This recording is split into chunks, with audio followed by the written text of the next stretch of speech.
Alright, now here I am in Death Valley. It's an extremely barren area, so barren, even in a super bloomy year, there is nothing growing out here. I presume this is because it's just so salty out here. You can see the salt is precipitating or just gathering on the soil here. But I'm out here because I think this might be the haunt of Saltonia incerta, the salt flat spider that you can find in Death Valley and other salt flat areas in the Mojave Desert, as well as New Mexico.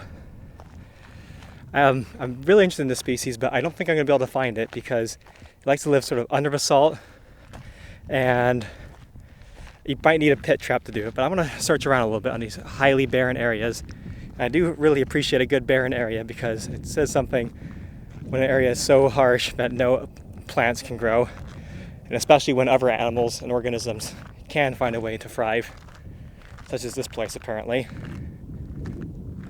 Sort of like the Devil's Golf Course, I imagine, right here, which I'm sure is full of those spiders. I guess the real big question about them is, what do they eat?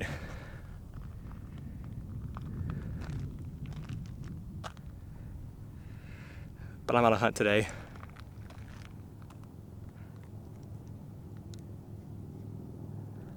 Okay, now I actually am at Badwater Basin, lowest point in North America, about negative 282 feet below sea level.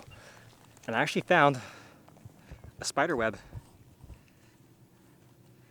I don't have no clue if this is actually showing up on camera. I might use my phone to try and make it appear better, but that is unmistakably, yeah, that's not going to show up, I don't think. Unmistakably a spider web. Oh well. Let me try and use my phone for a second. Okay, that's a lot more visible now, but this, I think, has to be a spider web of Saltonia incerta. I can't see the spider right now. Maybe I will later if I'm lucky. Maybe he's out hunting or something, or he's probably using a web to hunt though. But I think that's really impressive. You can sort of see that shaking back and forth. But Saltonia incerta, anyways, it's a species of spider that is closely related to, I wish I looked up the family or memorized it beforehand at least, but it's related to the only spiders that are actually known to swim. So there's a good chance that this thing evolved during a time when these sort of desert lakes where these salt flats currently are were like much larger, and it was like a swimming kind of fishing spider there. But with the drying out of the desert Southwest, the spider, instead of going extinct, adapted, and it managed to figure out a way to live off of, I still don't know what it even eats here. I don't know what it could possibly be eating here. There's some bugs that maybe get unlucky enough to end up in the webs or something, but I don't think there'd be anything that lives out here long term, because if you look around, there is no plants at all growing out here. There's nothing. So what could be at the base of the food web here? I guess there's some plant detritus like right there, but what could possibly be what it feeds upon? Might be good enough for an iNaturalist observation. I'm really happy. I think I'm on a roll today. Got some large, very mature Allenrolfea occidentalis. Huh. Those branches right in the center seem to be a lot bigger than the rest for some reason, like right there. I know that's like a gall thing, but anyways, I'm gonna try again to find some Saltonia incerta out there. For real this time. Obviously the spider web is cool, but I want to find the actual animal.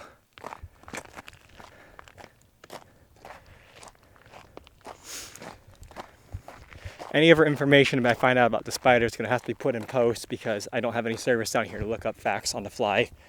But I know also, as I said before, this was, I think, first found in either Death Valley or Soda Lake or something, where it was thought to go extinct.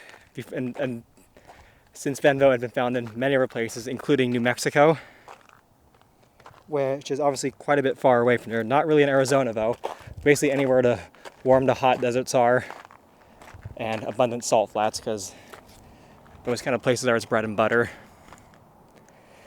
Now, there actually were a fairly large number of tiny little insects on the salt flat when I was looking for that spider, so I guess that might be what it's feeding upon. Stuff like that. Not seeing anything yet. I think it needs to be a craggier to find them. More places where you can hide in the shade, essentially, and not have to worry about getting roasted in the hot sun, because these guys have to survive the intense summers here without any relief, so I think that's why they really like to hide underneath the salt.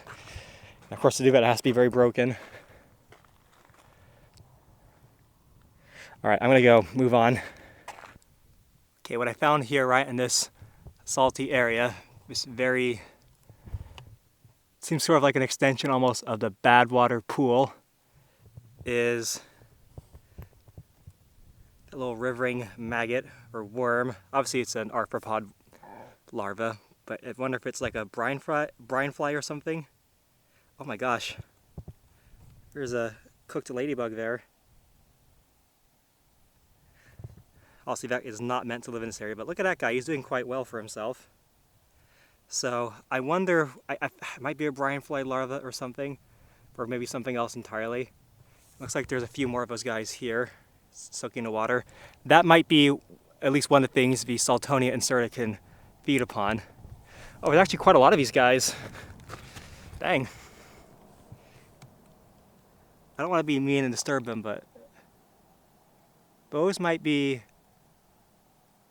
not living at the moment, but clearly there's more that meets the eye to this place. I wonder if I could find a Badwater snail here.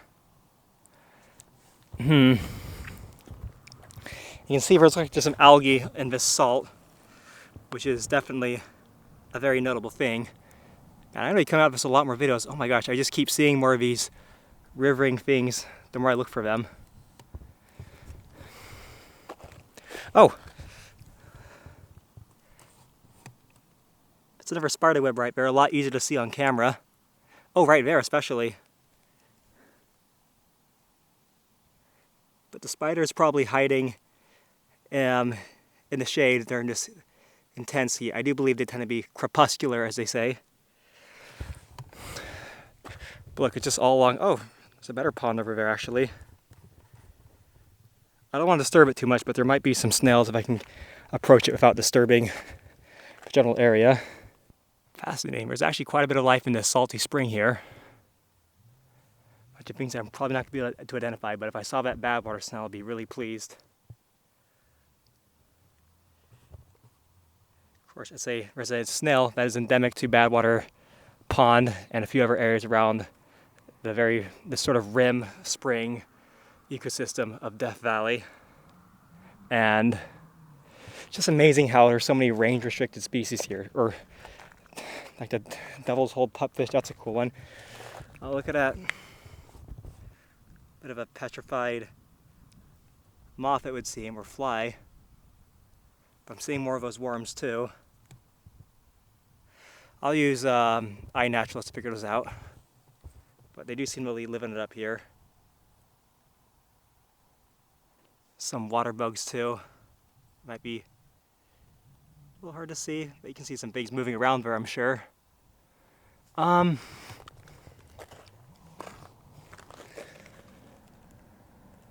there, look, you see some of those worms sticking straight up, or larvae, whatever the heck they are, straight up, like trying to breathe the air. It's actually fairly cool water, like it feels cool to the touch. But I don't think I'm going to see the snail here, so I'm going to move on.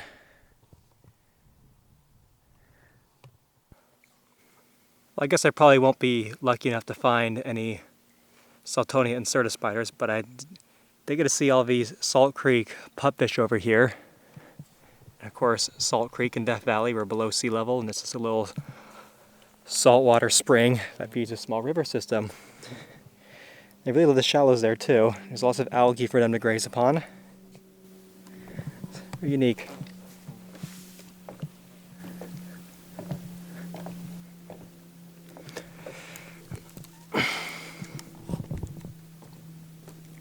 Ah, some bugs biting me. They really like you. I know, I'm a very likable person. Thanks, I have to bleep out my name later. You're welcome.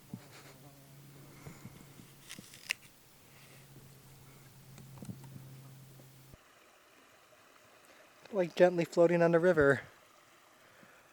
There's got to be thousands of these fish in this tiny little system, so they must be doing very well, and they must be eating well as well. I wonder if their population crashes in the summer, but it's seriously, there's so many fish in here, it's kind of crazy. Over that way must be the Sporobolus aeroides or Distichlis spicata. I'm not sure which. That would be Alkai Fly or Saltgrass respectively. I think it's actually the latter, the Distichlis spicata. There's these really annoying flies. I'm trying to tell myself are just robber flies that are thirsty. Oh, some are flipping over. Look at that. I don't know if that's for, if that's just like a little bit of a show. I really am so nervous about these flies. The robber flies, I'm presuming they're not going to bite me, but if they bite me, I'm going to be really pissed off because they look really big and aggressive. They might just be thirsty though. Anyways, yeah, I doubt I'm going to find my Saltonia incerta spider, unfortunately. But I'll be back someday and I'm sure I can get it. And I've learned a bit about these sort of wet pocket spring-fed ecosystems in Death Valley. And that makes me happy.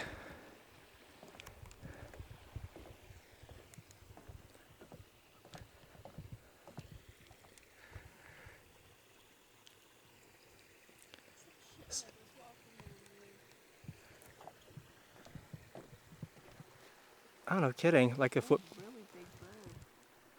Oh, yeah. Oh, that must be like a seagull or something.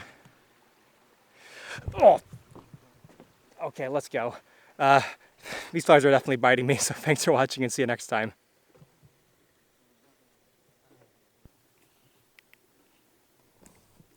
That's where that pond's kind of scum, seaweed looking thing is.